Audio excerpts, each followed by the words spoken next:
وكذلك أوحينا إليك روحا من أمرنا ما كنت تدري ما الكتاب ولا الإيمان ولكن جعلناه نورا نهدي به من نشاء من عبادنا وإنك لتهدي إلى صراط مستقيم صراط الله الذي له ما في السماوات وما في الأرض ألا إلى الله تصير الأمور.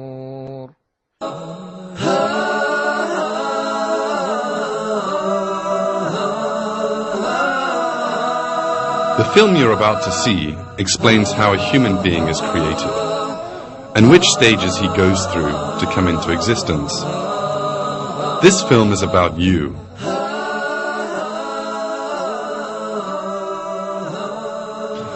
Let us now take a brief trip in time and go back to the past. Let us study an extraordinary story, one full of miracles. Let us see what a human being once was.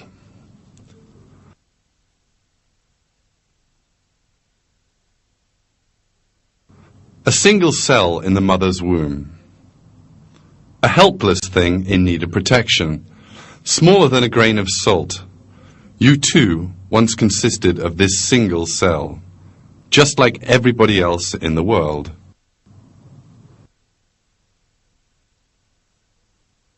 And then this cell divided, becoming 2 cells. Then they divided and became 4, then 8, and then 16 cells. The cells continued dividing. First a piece of flesh emerged. Then this piece of flesh took shape. It developed arms, legs, eyes. It grew 100 billion times larger than the initial cell and 6 billion times heavier.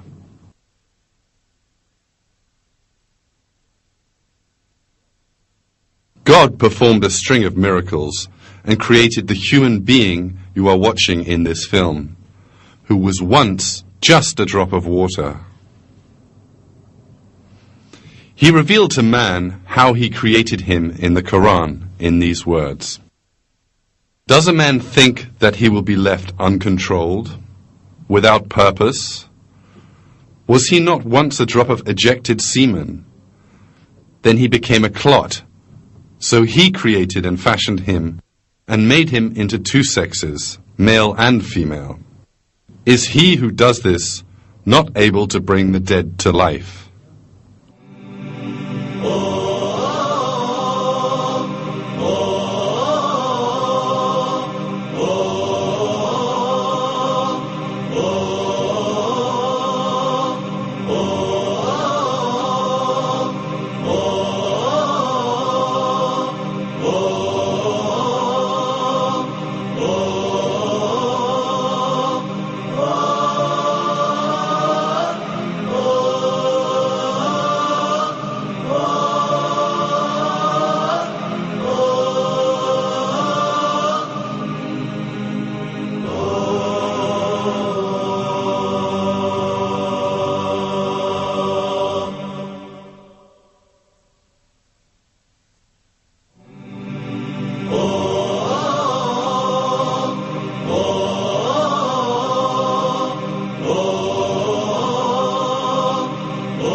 Wrapped up in our daily lives, we are most of the time unaware of the one most important miracle taking place before our very eyes.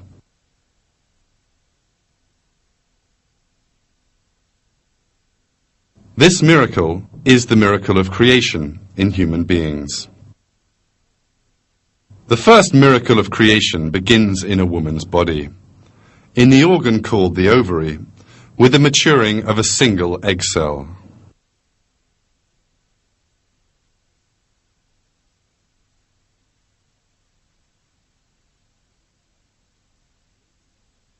There is a long journey ahead of this maturing egg. It will first enter the organ known as the fallopian tube, then travel through this for a long distance and finally reach the mother's womb.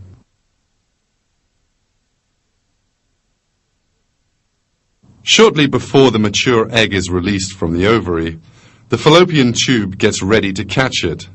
With sensitive movements, it tries to locate this egg cell on top of the ovary.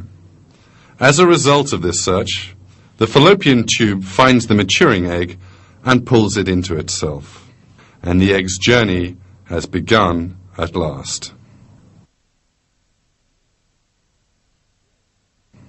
The egg is obliged to travel the whole of the fallopian tube, but it has no organelles to help it to do this, no fins or feet, for instance. For this reason, a special system has been created for the egg's journey.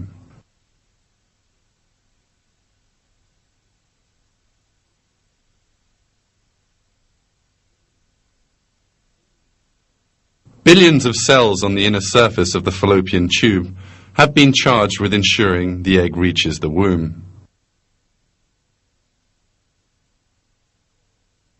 These cells position the tiny hairs on their surface, called cilia, so that they lie in the direction of the womb. In this way, they send the egg cell in the correct direction, as if passing a very valuable item from one hand to the next.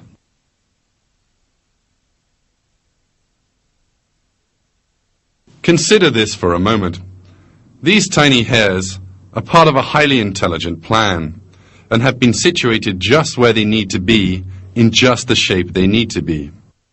All of them together, they perform a carrying motion in a unified direction.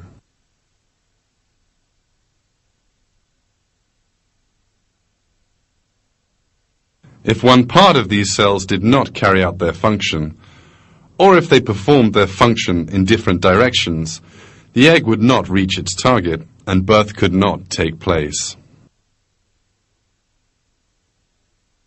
God's creation, however, is flawless, and every cell carries out the task assigned to it without error. In this way, the egg cell progresses straight to the place which is being specially prepared for it. In other words, the mother's womb. But the egg cell, being so carefully carried, has a lifespan of only 24 hours. If it is not fertilized within this time, it will die. It needs a vital material in order to be fertilized: the sperm, which will come from the male body.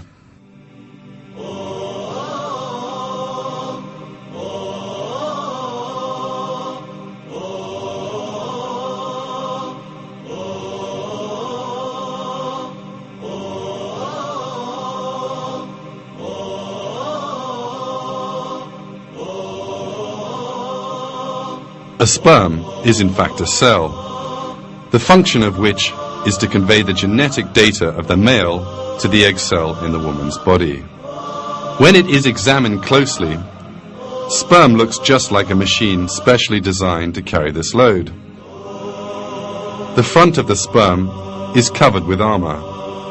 There is another layer of armor under the first, and under this second layer lies the cargo carried by the sperm. In this cargo are 23 chromosomes belonging to the male.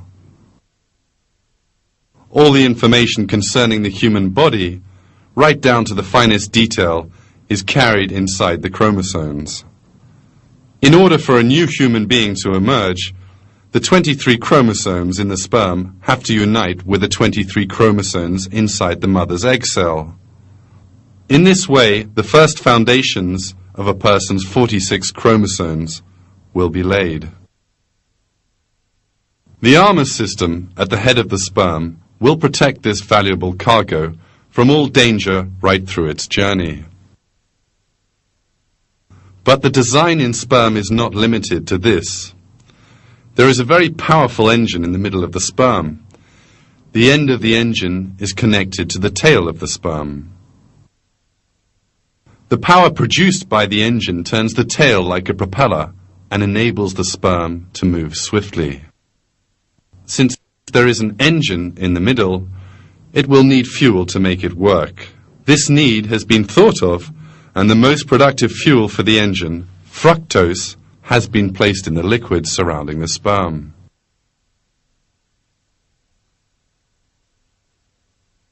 In this way, the fuel for the engine is provided throughout the length of the journey it will undertake.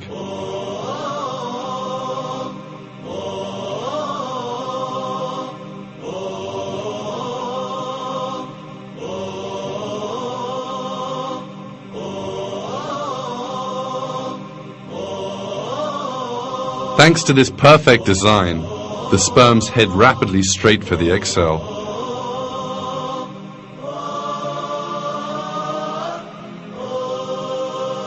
When the length of the sperm and the distance traveled are considered, it emerges that this is relatively as fast as a speedboat.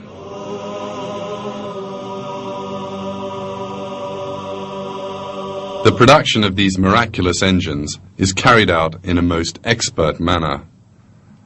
Inside each of the testicles, the sperm production centers, there are microscopic tubes of a total distance of around 500 meters long.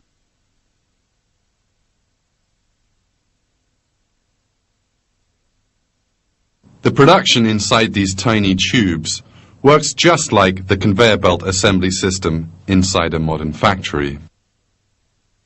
The sperm's armor, engine, and tail parts are assembled onto one another in turn.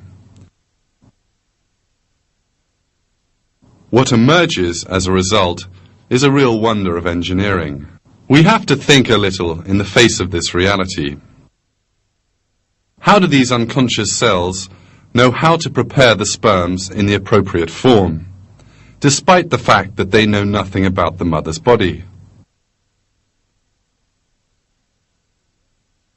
How have they learned to make the armor, engine, and tail that the sperm will need in the mother's body? With what intelligence do they assemble these components in the correct order? How do they know that the sperm will need fructose? How have they learned to build an engine that runs on fructose?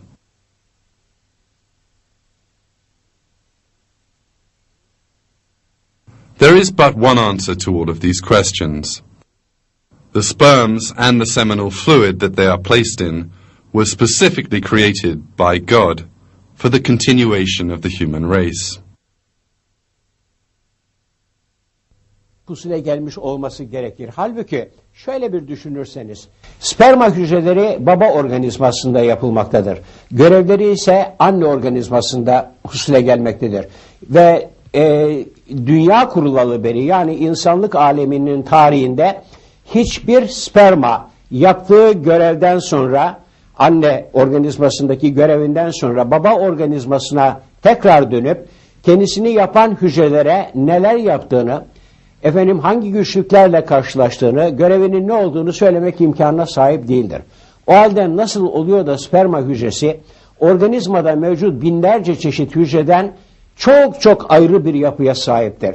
Sperma hücresi nereden babadan aldığı genetik yükü ileride hayat vereceği bir organizmaya götüreceğini biliyor ki başında, önünde bir zırh taşımaktadır. Sperma hücresi ileride bir hücrenin zarını delmek gerekeceğini nereden biliyor ki zırhın arkasına yerleştirilmiş bir takım kimyasal silahları birlikte götürüyor? İşte görüyorsunuz, sperma hücresinin bütün bu yapısını, yaptığı görevleri, üstlendiği olayları tesadüfen olması, tesadüfen yapması, hatta bilerek tekrar ede yapması mümkün değildir. Burada Allah'ın, yaratıcının kendisini nasıl görevlendirdiğini ve bu görevi nasıl mükemmel şekilde ifa ettiğinin en açık belirtisidir.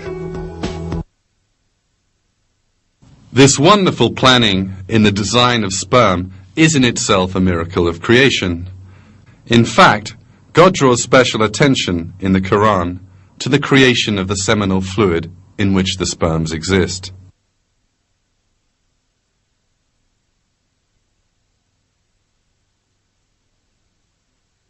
It is we who have created you. Why then do you not accept the truth? Have you ever considered that seed which you emit? Is it you who create it, or are we the creator?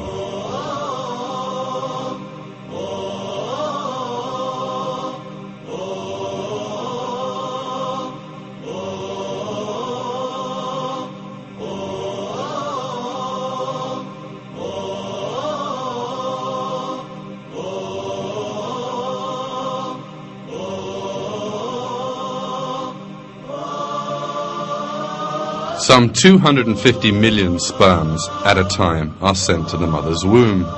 This number is deliberately kept high because as soon as the sperms enter the mother's body, they find themselves facing lethal dangers. There is a dense mixture of acids in the mother's reproductive organs designed to combat bacteria.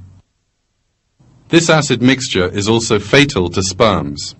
Within a few minutes, the walls of the womb are coated with millions of dead sperms. A few hours later, most of the 250 million sperms will have died.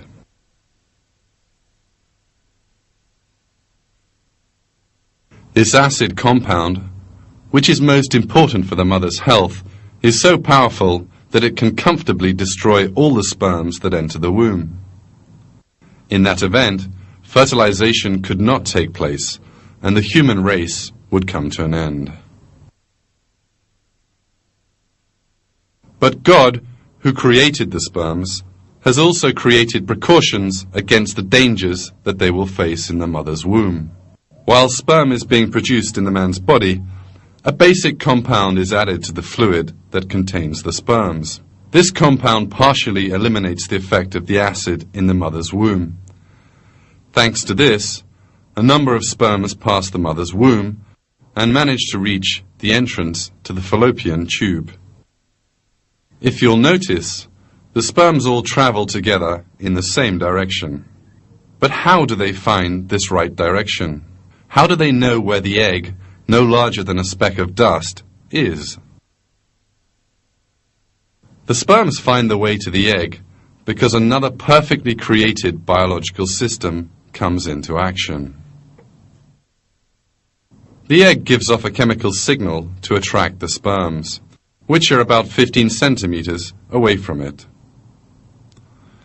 The sperms head straight to the egg thanks to this signal.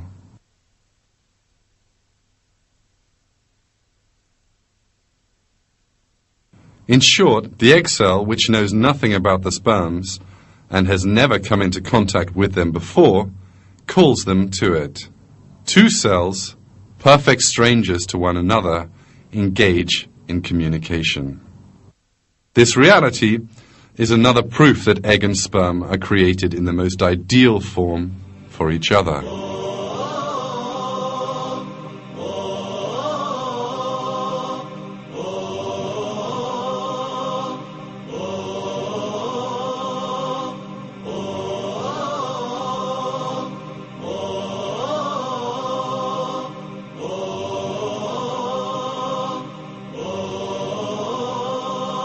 Finally, around 100 sperms manage to reach the egg. Yet the race is not yet over, because only one sperm will be allowed inside the egg. So another race begins. There is one particularly important obstacle confronting the sperms. This is a hard protective layer surrounding the egg, which kills off any unwanted microorganisms that may approach it. It is also extremely difficult to penetrate. In order to overcome this obstacle, special systems again are created in the sperm.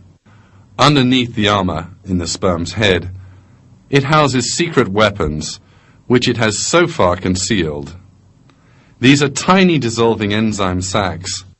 These little sacs make a hole in the protective layer by dissolving it, and the sperms can then enter this layer. While the sperm is moving ahead inside the layer, the armor at the end gets worn away, eventually falling apart.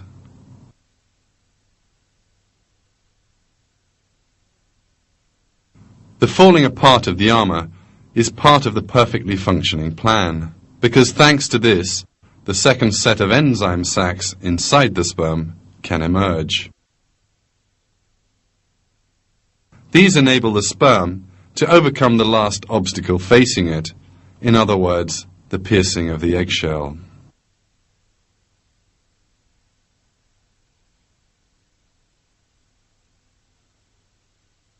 You are now looking at pictures taken by an electron microscope.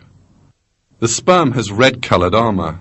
This armor melts away, and the sperm enters the egg through its shell.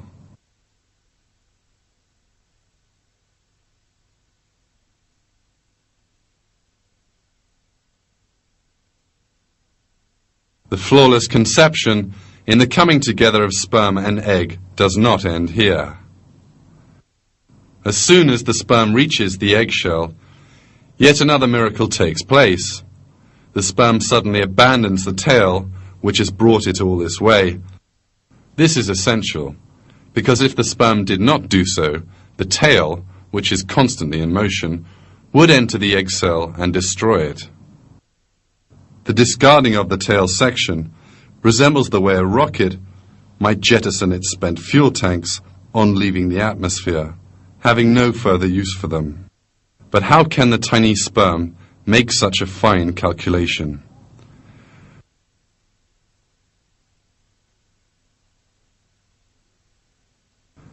In order for the sperm to be able to make this calculation, it has to know that it has come to the end of its journey, and therefore has no further need for its tail. But a sperm is an unconscious biological machine, which has no intelligence and is not able to perceive its surroundings. God, who creates sperm, created it together with a system that enables the tail to fall off at just the right moment. The sperm, abandoning its tail, pierces the egg and deposits the load, in other words, the chromosomes, through the hole it opens up. The process of the carrying of the genetic data in this way comes to an end. As a result of the harmonious functioning of hundreds of different and independent systems, genetic data regarding the man's body reaches the egg cell. As we have seen, even just the union of sperm and egg is only possible thanks to a perfect planning and design, leaving no room for any coincidence.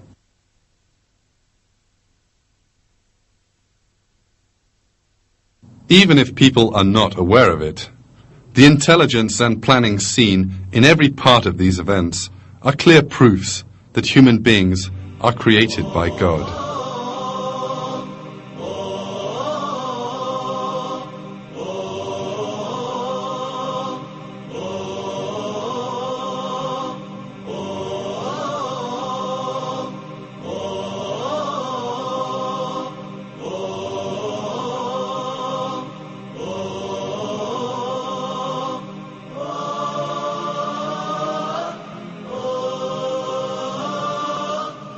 You are looking at an egg cell which is not yet joined with the sperm.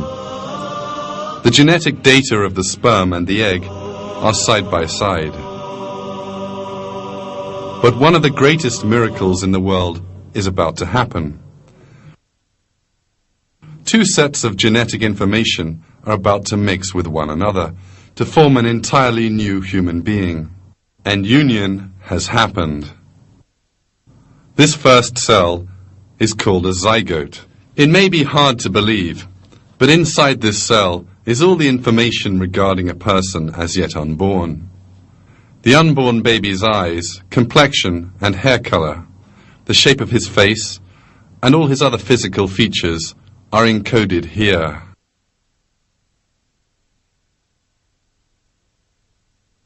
And it's not just his appearance, but also his skeleton, internal organs, skin, veins, and even the shape and number of the blood cells circulating in those veins, and all the other details of his body that are determined here. Everything is determined and written in this cell. From a person's features at age 7 to his features at age 70.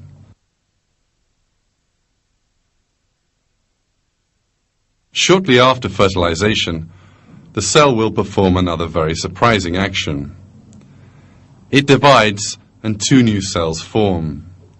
Then these cells divide again and become 4 cells. The construction of a new human being has now begun. But why does the cell decide to divide? Why does it have the task of building a new human being? Who gave the cell the knowledge to build a new person? These questions lead us to the existence of God, possessor of infinite intelligence and power, who created us, the world, the human being in that world, the cell in that human being, and the entire universe around it.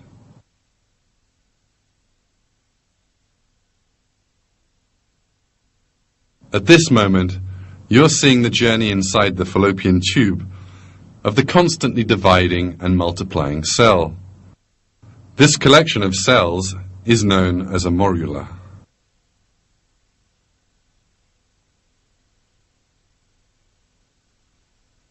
As the cell cluster divides and multiplies, another astonishing thing happens. Some cells start to grow different to others. The old cells gather in the center, and these are surrounded with the new cells, which are growing into a different kind of cell. A short time later, the group of cells in the center will form the embryo. In other words, the first cells of the baby to be born, and the group of cells around these will form the placenta, which will nourish the embryo.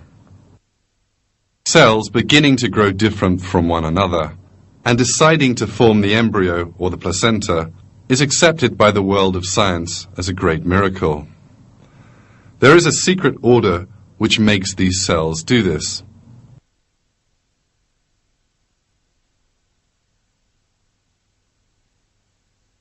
About 4 days after fertilization, the dividing cells reach an area specially prepared for them, that is to say, the mother's womb.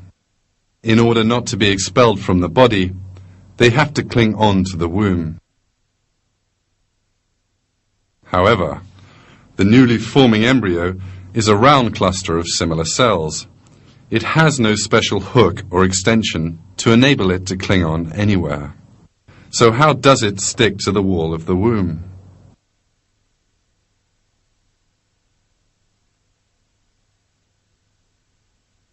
This too has been taken into account. When these cells reach the wall of the mother's womb, a special system goes into operation. What you're now seeing is a cell cluster which has just reached the mother's womb, seen now under an electron microscope. The cells on the very outside give off a special enzyme which dissolves the womb wall.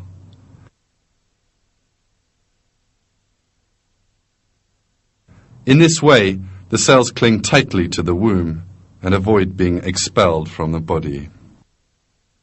The presence of these cells, which are both in the right place and which release the necessary enzyme, once more reveals the perfection of creation. Thanks to this flawless creation, the cell cluster is buried in the wall of the womb.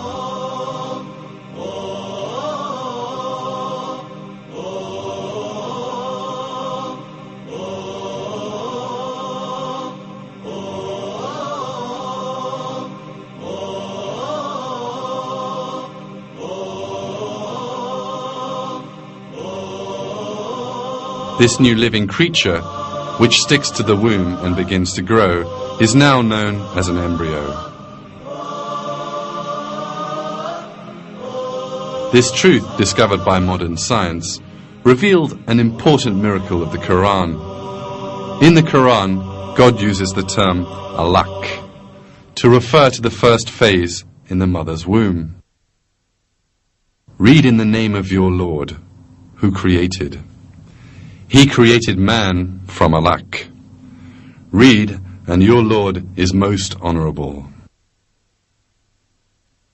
Alak, in Arabic, means a thing which holds on to somewhere. The word is even used in describing certain parasites which stick to the skin and suck blood.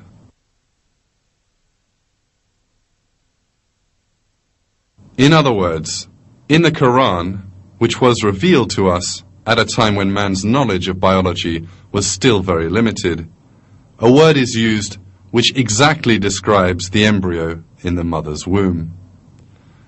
This proves once more that the Quran is the word of God.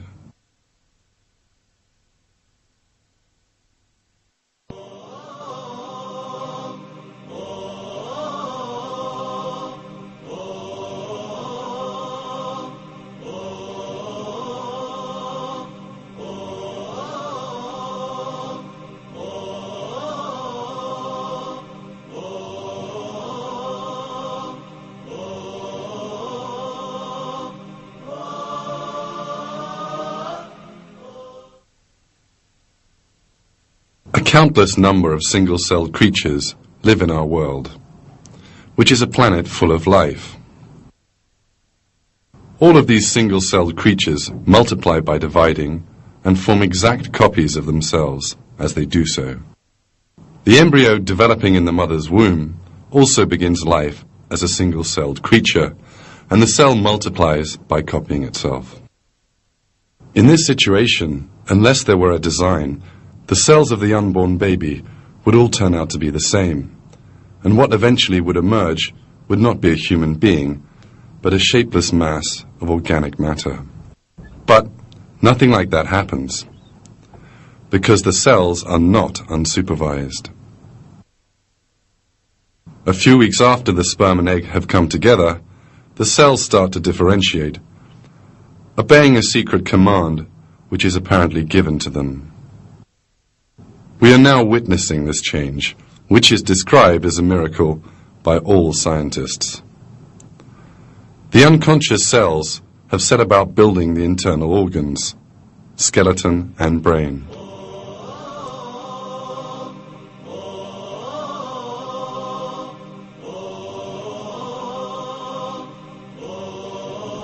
Brain cells have begun to form in these two small gaps. This view you are now seeing, taken under an electron microscope, is the first development of the brain. Brain cells will multiply rapidly here, and as a result of this growth, the baby will possess some 10 billion brain cells. We are now seeing the formation of the brain cells. Every minute, 100,000 new cells are added to this collection. Each new cell that forms behaves as if it knows where it belongs, and which cells it has to make connections with. Each cell finds its own place. Out of an infinite number of possibilities, it joins only to the cell it needs to.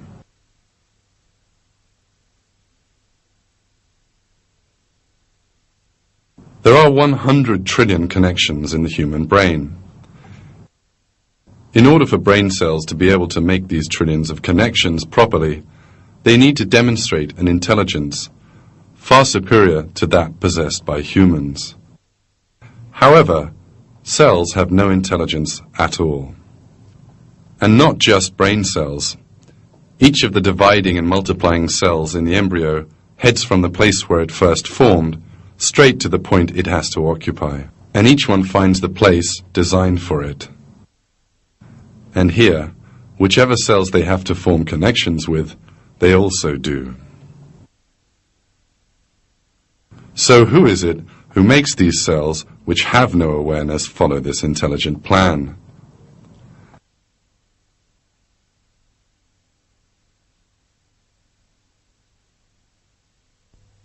Bir yere gelir, rahime gireceği yeri seçer ve oraya yapıştıktan sonra aynı olan bütün bu hücreler nasıl oluyor da birdenbire bir yerden bir emir almış gibi hepsi ayrı ayrı yerlere göç ederek ayrı ayrı organların oluşmasını sağlamaya çalışırlar. Bu açıkça gösteriyor ki bu aynı olan hücreler, ne yapacaklarını bilmeyen hücreler, bütün genetiği, DNA'ları aynı olan hücreler bir yerden bir emir alarak bazıları beyni, bazıları kalbi, bazıları ise diğer organları teşkil ederler.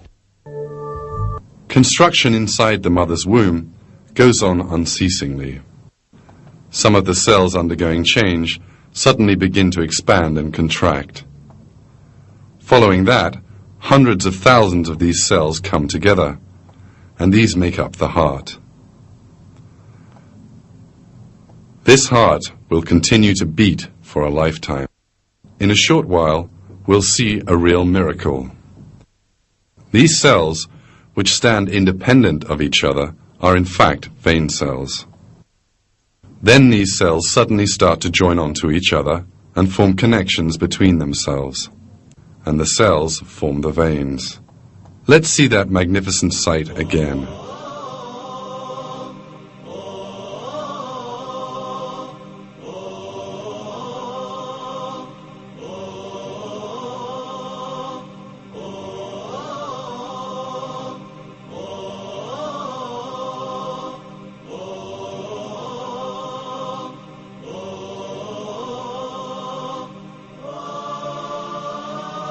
How have these cells learned that they have to form a vein? And how can they do it? That is one of the questions that science has not yet found an answer to. The vein cells eventually make a perfect tubing system with no cracks or holes in it. The internal surface of the veins are smooth, as if made by expert hands. This perfect vein system will soon begin to carry blood to every part of the baby's body. The length of the vein network is more than 40,000 kilometers. That is almost as long as the circumference of the Earth. Developments in the mother's womb go on non-stop. In the 5th week, the embryo's arms and legs become visible. This bump will later turn into an arm. Some cells will then begin to form into hands.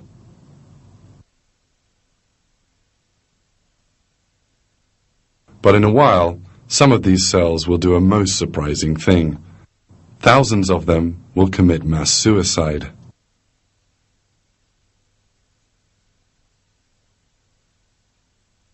Why do these cells kill themselves? The dying cells perform a crucial function.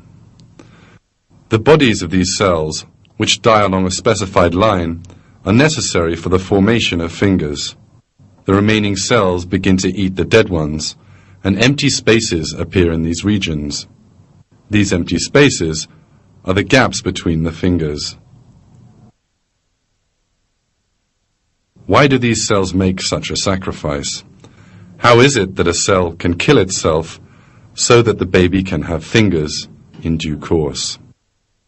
How does the cell know that its death will serve such a purpose? All this once again shows that all the cells which make up the human being are directed by God.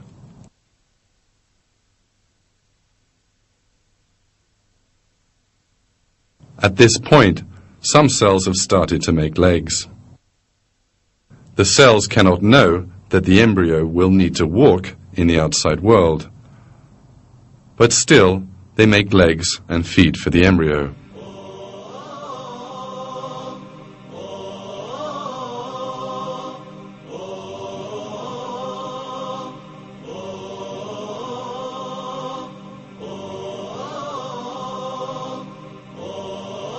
You are now looking at the face of a 4-week-old human being. At this stage, 2 holes develop, one on either side of the embryo's head. It's hard to believe, but the eyes will be constructed in these holes. Development of the eyes starts in the 6th week. The cells operate with an unbelievable plan for months, and one by one form the different regions of the eyes. Some cells build the cornea, some the pupil, and others the lens. Each cell stops when it reaches the limit of the region it has to build. And the eye, which consists of some 40 different components, is constructed flawlessly.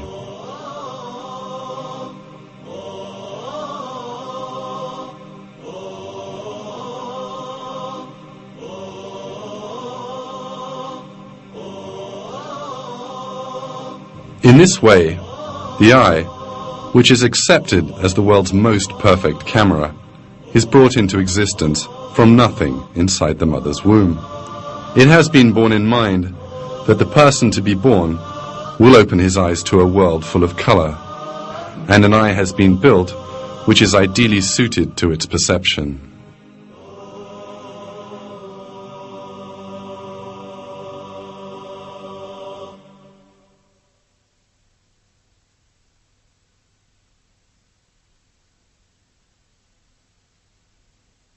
The sounds this as yet unborn person will hear and the music he will listen to have also been taken into consideration. The ears which will listen to that music are also constructed in the mother's womb. These cells make up the finest sound reception instrument in the world.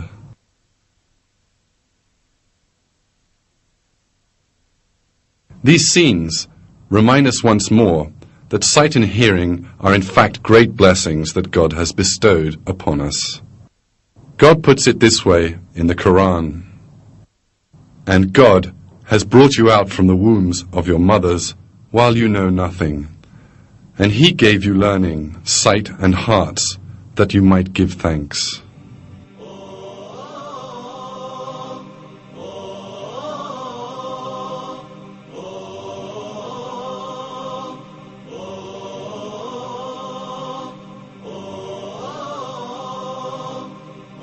All the information that we have so far given regarding the development of the embryo in the mother's womb has emerged from scientific research in the last 30 to 40 years. And this new information has enabled more new miracles of the Quran to be grasped.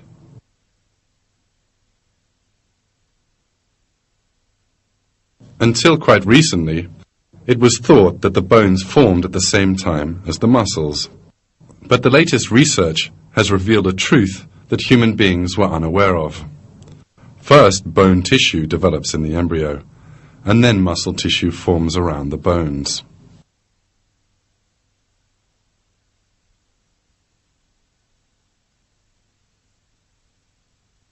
The interesting thing is that this newly discovered fact was revealed 1400 years ago in the Quran.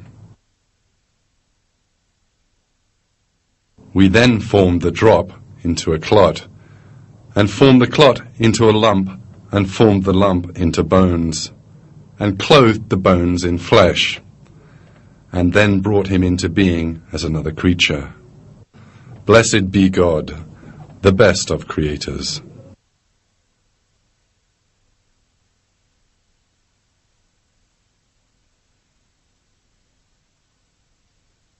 On the other hand, scientific research into birth has shown that the baby goes through 3 stages in the mother's womb.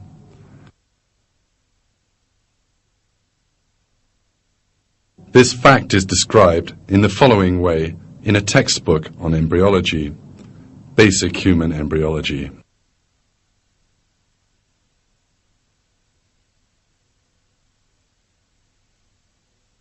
Life in the womb goes through 3 phases: pre-embryonic, the first 2.5 weeks, embryonic, up to the end of the 8th week, and fetal, from the 8th week to birth.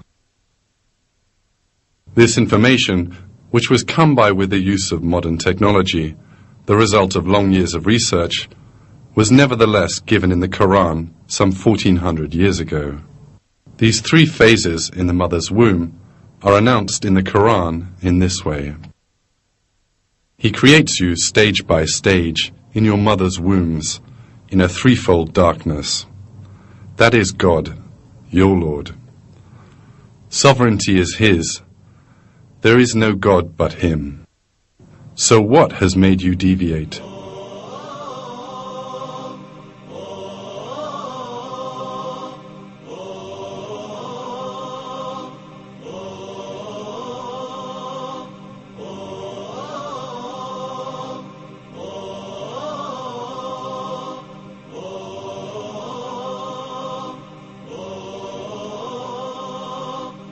The instrument you can now see on the screen is a medical tool which possesses some of the world's most developed technology.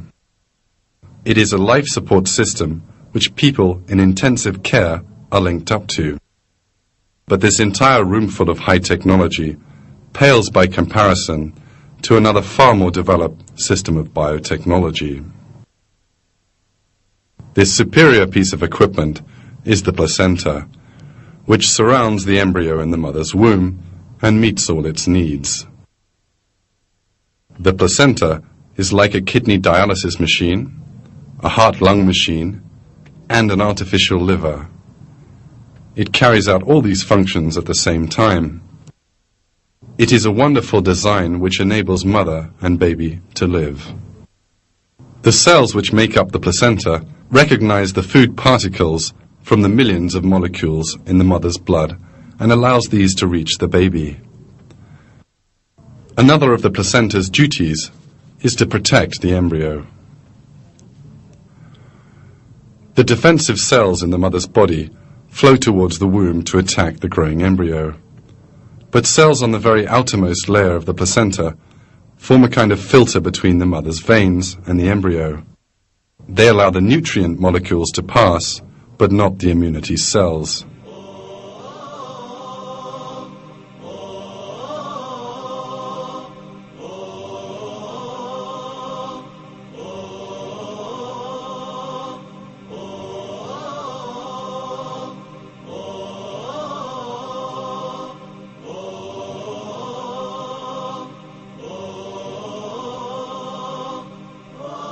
If the job of taking care of the growing embryo's needs had been given to a human being and not the placenta, then the embryo would not survive more than a few minutes. Because mankind does not possess the kind of technology, it would need to calculate the embryo's changing needs and then meet them. The only piece of technology sufficiently sophisticated to carry out this function is the placenta. This cord enables the link to be formed between the baby and the mother's body.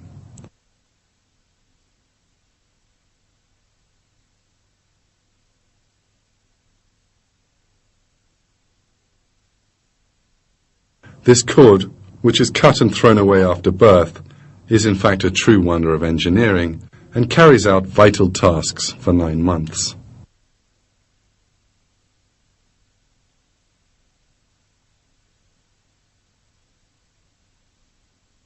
It contains 1 vein and 2 arteries. The vein carries food and oxygen to the embryo. Thanks to this, the embryo does not drown, even though it lives in a liquid-filled environment and its lungs are full of water. It does not die, even though its digestive system has not yet been constructed and it cannot eat. Both of these 2 basic needs are provided for by the embryo through its placenta. The arteries remove the carbon dioxide and waste food products from the baby's body. Neither the mother nor the embryo growing in her womb are aware of these systems and processes.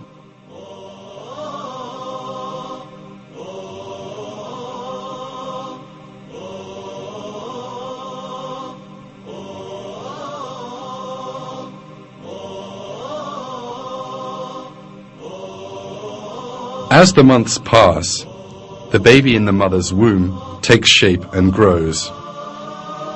It becomes ready to step into the outer world.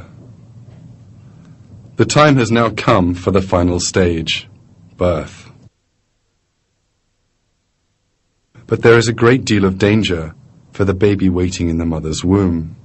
The baby will be born by passing through the mother's womb and between her pelvic bones, posing a great threat to the unborn child. But during birth, the baby's head will be squashed in these narrow areas, and its skull will come under pressure. But here again, a special precaution has been taken to protect the baby's health. The bones in the skull of the newborn baby are soft. Furthermore, unlike those found in adults, the bones which make up the skull are not fused together. Thanks largely to this, the bones are able to slide onto one another during birth. The gaps between the bones stop the skull from being crushed during this process. In this way, the baby is born healthily, and its skull and brain come to no harm. In the months that follow, its skull will harden, and the baby will lead its life in a healthy way.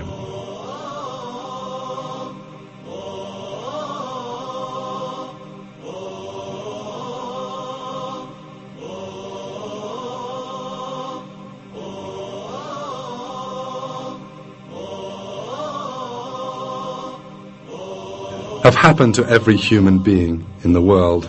Everyone was hurled towards the womb as a sperm cell joined with the egg, thanks to the specially created conditions there, and then began life as a single cell.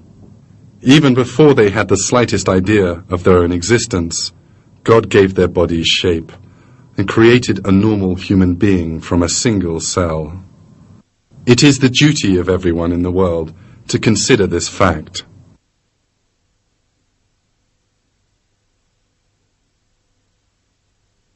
And your duty is to consider how you came to be, and to be grateful to God. Do not forget that our Lord, who created our bodies once, will recreate us after our deaths, and will hold us to account for the blessing he has bestowed upon us. This is very easy for him. Those who forget their own creation and deny the afterlife are greatly deceived.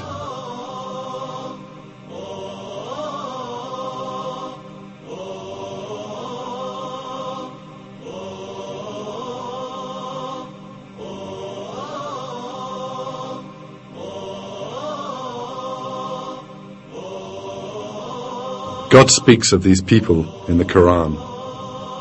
Does not man see that we created him from a drop, yet there he is, an open antagonist. He makes likenesses of us and forgets his own creation, saying, "Who will give life to the bones when they are decayed?" Say, he who made them in the first place will bring them back to life. He has complete knowledge of every created thing.